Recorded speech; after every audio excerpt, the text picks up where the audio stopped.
Hello everyone, आज आपण बघणार आहोत स्पायसी असा गार्लिक स्टर फ्राय चिकन मसाला। सगळ्यात आधी मिक्सरच्या भांड्यामध्ये 1.5 चमचे आपल्याला लाल मिरची पावडर कश्मीरी घ्यायची आहे, लसूण घालायचा आहे, कसुरी मेथी, झाकण लावून हे असं जाडसर वाटून घ्यायचं आहे।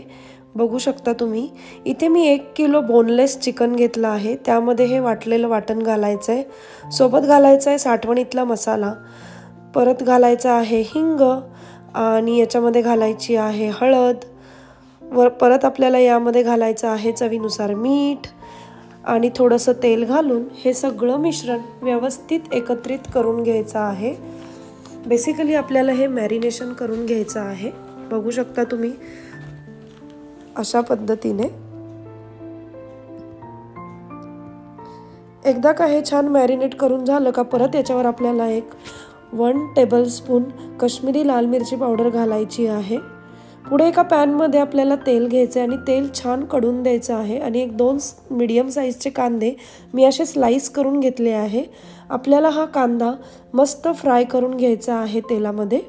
बघू शकता थोडा आपल्याला डार्क गोल्डन ब्राउन होईपर्यंत हा कांदा फ्राय करायचा आहे अशा पद्धतीने। मग उरलेलं जे तेल आहे कांद्यातलं ते बाजूला एका वाटीमध्ये काढून घ्यायचं आहे।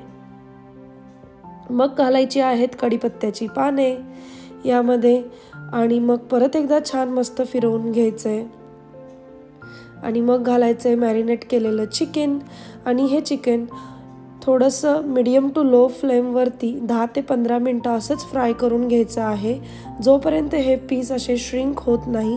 याच्यावर झाकण ठेवायचं नाहीये कारण की याला मग जास्त पाणी सुटेल। आणि मग वरतून घालायची आहे कोथिंबीर।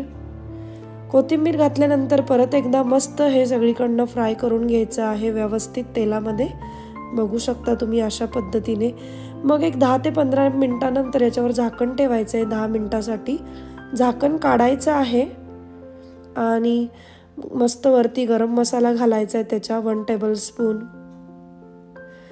लिंबाचा रस घालायचा आहे थोडासा आणि परत चवीनुसार मीठ घालायचं आहे आणि परत एकदा मस्त मिक्स करून घ्यायचं आहे। बघू शकता अशा पद्धतीने।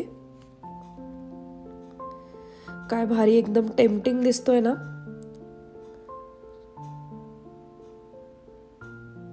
वाव, ही रेसिपी ॲपिटायझर साठी सुद्धा खूप भारी आहे। एखाद्या पार्टीला वगैरे तुम्ही हे ॲपिटायझर प्लॅटर साठी ही रेसिपी करू शकता। मग घालायची याच्यामध्ये आपल्याला वरून थोडीशी बारीक चिरलेली कोथिंबीर। मस्त आपलं स्टर फ्राय गार्लिक चिकन मसाला रेडी आहे। नक्की करून बघा, आवडल्यास कमेंटमध्ये नक्की सांगा। Thank you for watching.